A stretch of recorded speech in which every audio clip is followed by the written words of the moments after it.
I have a lazy sister who, believe it or not, made me jeopardize my career by putting my neck on the line to secure her a job. Loyalty to family can sometimes be the greatest burden, and I speak from personal experience.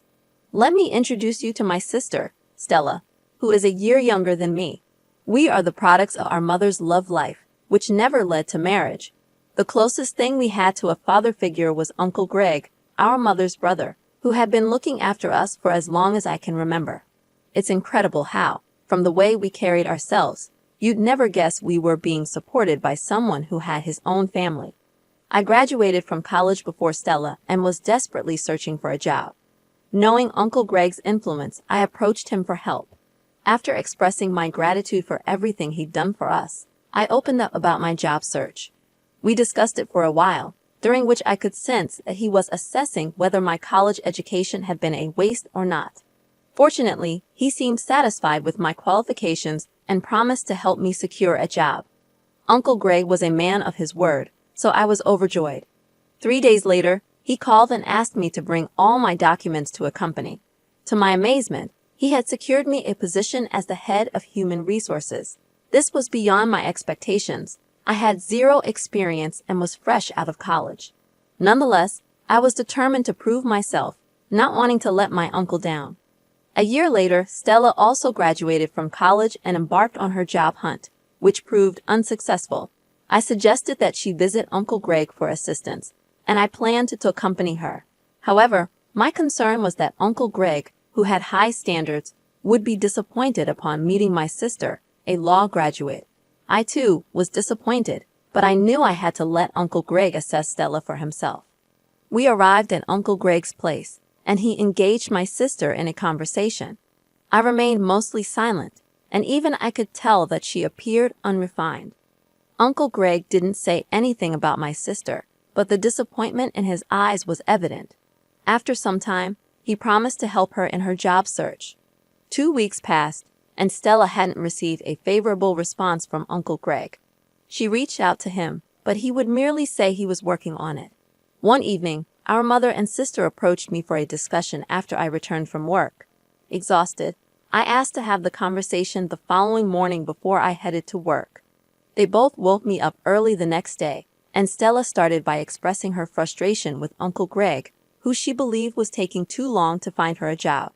I defended him, emphasizing how good he'd been to us and that she needed to be patient. Stella, however, insinuated that Uncle Greg was now playing favorites between us, citing how quickly he had found me a job, while she had waited for weeks. Our mother chimed in, suggesting a solution for Stella's joblessness. I was initially happy for my sister until I heard the proposed solution. Our mother suggested that I use my influence as the head of human resources in my company to hire Stella as a sales agent with a high salary. I was shocked and turned to Stella to see if it was a joke. Our mother further argued that it was only natural for someone in my position to do so. She claimed that since I was the head of my department, nobody would question the hire. I hesitated to say no immediately and asked Stella if she had any experience as a sales agent. She retorted by asking if it was necessary, given her law degree. It was frustrating to see her demand a job for which she lacked the qualifications and experience. To make matters worse, both she and our mother were insisting on a high salary for her. I made it clear to my family that what they were asking for was simply not feasible. I explained to my mom that Stella's law degree had no connection to my line of work. She raised her voice, insisting that I should look at the bigger picture, which, according to her, was the substantial salary Stella would earn once I secured the job for her. I pointed out that fulfilling their request could jeopardize my career, as it might appear as favoritism if my superiors found out I'd employed someone unfit for the job. My mother and sister, however, dismissed my explanation, accusing me of not prioritizing family success. This was when I truly understood the bondage that family loyalty could become. How could they insinuate that I didn't want our family to succeed just because I declined to risk my career for their sake? It felt like pure selfishness. I reiterated my earlier stance and prepared some food. The rest of the day passed in silence, but the discussion continued to weigh on my mind. There was no way I could accede to their demands. I hadn't even been on the job for 2 years, and it wasn't time to act like I owned the place. My mom and sister started giving me the cold shoulder, essentially trying to guilt-trip me. I felt miserable in my own home, so I began intentionally coming home late to spend less time there. However, that tactic didn't improve the situation. I finally decided to seek advice from someone I knew would offer an unbiased perspective, Uncle Greg. One day, I stopped by Uncle Greg's place on my way home from work and shared everything that had been happening at home, except for the part where Stella accused him of playing favorites. Uncle Greg listened and assured me that getting a job for my sister was not a difficult task for him. He mentioned that he'd been stalling the process because he had doubts about her capabilities for the job, even in her field. He pointed out certain observations he'd made during their discussions, which I agreed with. Uncle Greg explained that if he recommended my sister for a job, it would put his own reputation at risk with his friends who were her potential employers. He made it clear that she didn't meet their expectations and could damage his standing. He also revealed that the talk of not wanting family success was an emotional ploy to manipulate and guilt-trip me into doing their bidding. He urged me not to sacrifice my budding career for my selfish sibling and suggested that I consider moving out of the house and renting my own apartment if the pressure became too much. Uncle Greg's words deeply resonated with me, and he was right. I needed to let my mother and sister understand that I was an independent person who couldn't be swayed in any direction they wished. But despite this realization, I couldn't bring myself to do it. I decided to make a one-time compromise for Stella's sake. One morning, I approached Stella and asked her to come to the office later that day to pick up her appointment letter. The relief in her demeanor was palpable, and my mother smiled, assuring me that I was making the right decision, even though I knew she was wrong. I was unknowingly setting myself up for a major disaster. Stella came to the office, received her appointment letter, and commenced work. However, the real issue was her lack of productivity, which was evident. The problem was that her role was not in her field of expertise. 2 months later, most of the staff began complaining about Stella's performance. I had to address the issue with my sister before it escalated further. I pointed out that she was not contributing to the company, yet she was overpaid compared to some hardworking, productive colleagues. I explained that, under normal circumstances, firing her would be the best option for the company, but I was using my influence to delay such a decision. Stella defended herself, claiming she was still new to the job and needed time to learn the ropes. While her reasoning was understandable, the real problem was her lack of effort and enthusiasm. She seemed to be lethargic, simply waiting for payday. Just as I was about to dismiss her, she dropped a bombshell. Stella said she was considering taking a 1-month paid leave to attend to her health, despite no apparent health issues. I knew this was just an excuse. Here was someone on the verge of facing multiple complaints, and all she seemed interested in was stirring up trouble. I sternly warned Stella against entertaining the idea of a leave and threatened to fire her if she attempted it. I didn't let the matter rest. When I got home, I brought it to our mother's attention. I reminded her of her assurance to help Stella secure a job. And now, barely 2 months into her employment, Stella was requesting 2 months of paid leave. I made it clear to our mother that if Stella's productivity didn't improve by the end of the month, I would ensure she got fired. Our mother downplayed the situation, suggesting that Stella would get the hang of it in due time. She asked me to be patient with my sister. I agreed to give Stella the month to improve her productivity, and my course of action would be determined by her performance. I patiently waited for my sister to step up and be more productive, but it was a regrettable situation for both of us. Unfortunately, my superior got wind of the ongoing complaints and summoned Stella and me. During the review, it was revealed that Stella hadn't been productive since she started as a sales agent, and I had failed to take the necessary action, which would have been reporting the issue to management. My favoritism was exposed, and we were both immediately terminated. I began pleading for my job on the spot, but I was informed that the decision was final. Stella, on the other hand, rather than showing humility, stated that the job was beneath her, considering her educational qualifications, and walked out of the office while I remained on my knees begging to retain my job. I regretted not heeding Uncle Greg's warnings. His predictions had become a reality, and I had allowed my sister to ruin my career. I returned home, a mixture of tears and anger in my heart, only to find Stella casually sitting on the couch with a bowl of popcorn, watching a movie, seemingly undisturbed by the whole ordeal. I immediately confronted Stella, and we started exchanging heated words.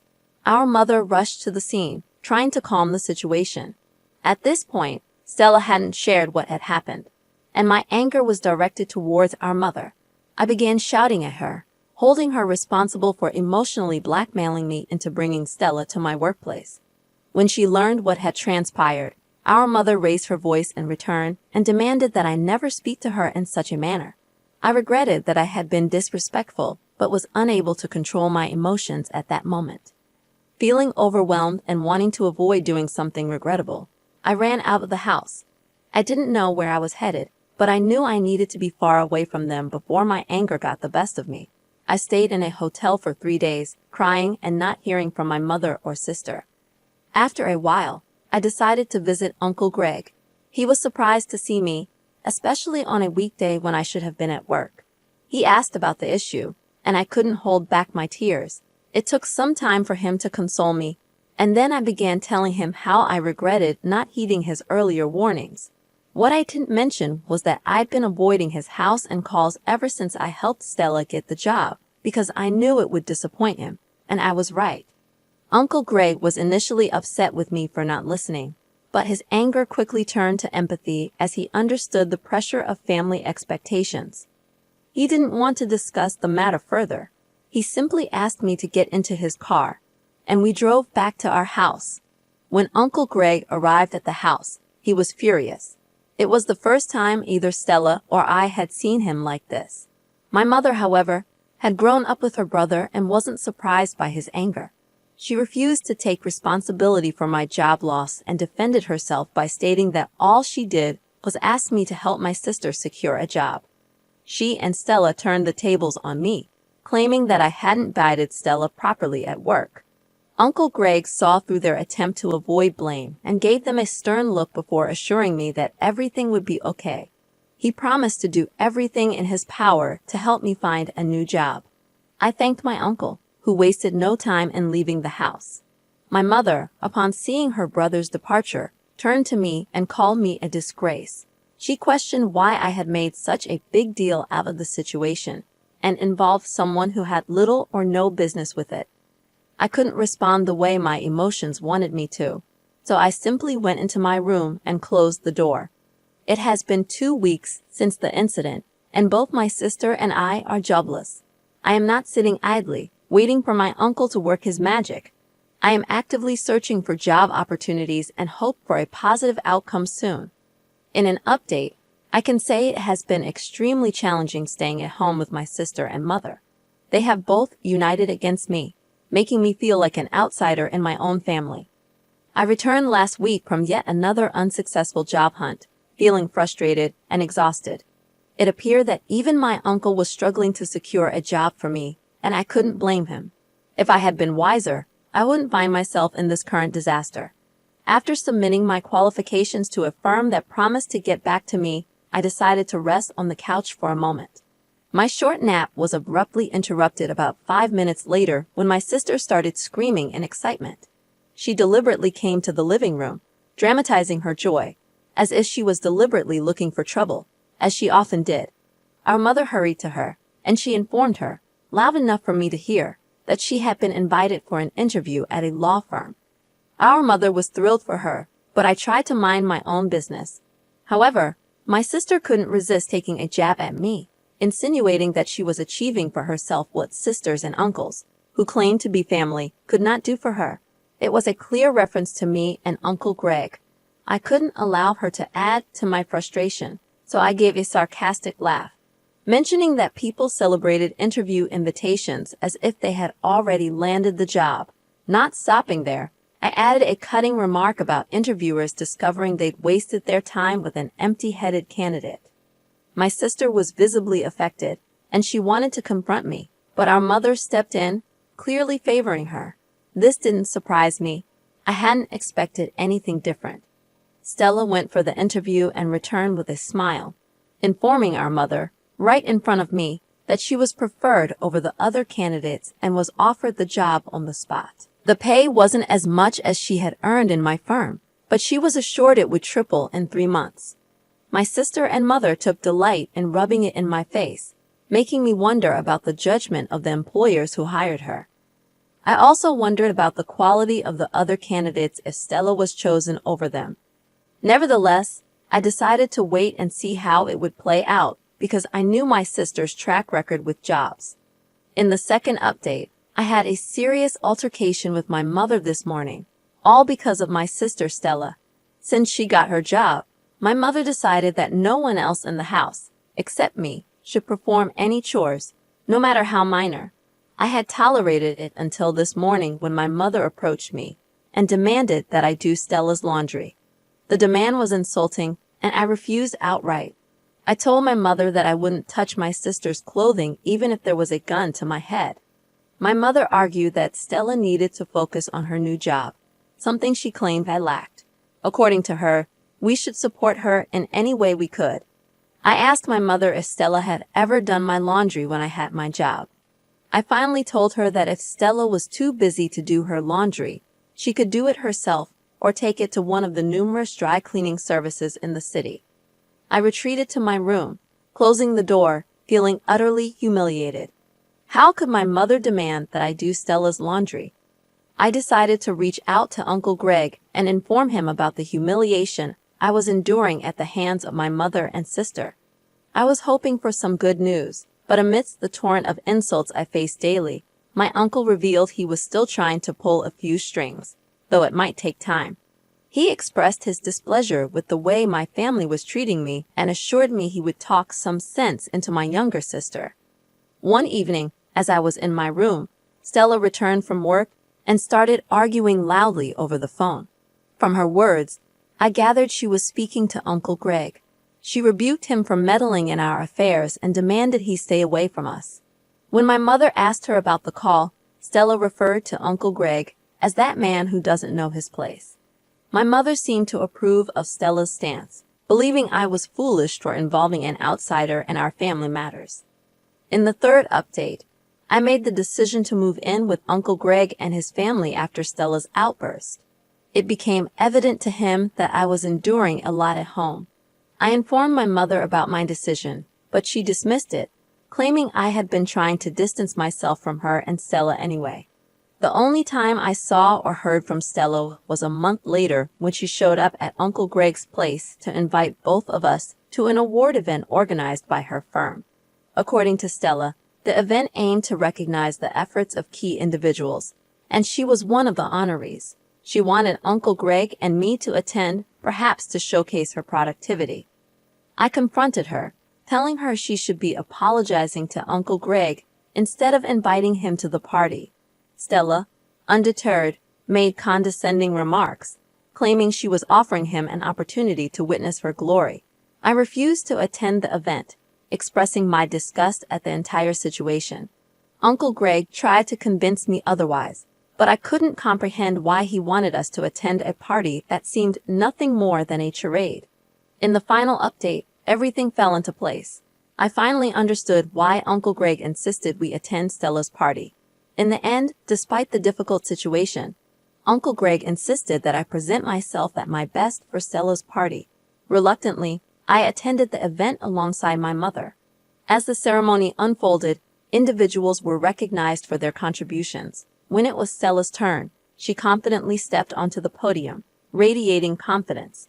Unexpectedly, she cut off her boss's statement and began speaking passionately. Her words were pointed directly at me, emphasizing her triumph over the hurdles she claimed I couldn't overcome.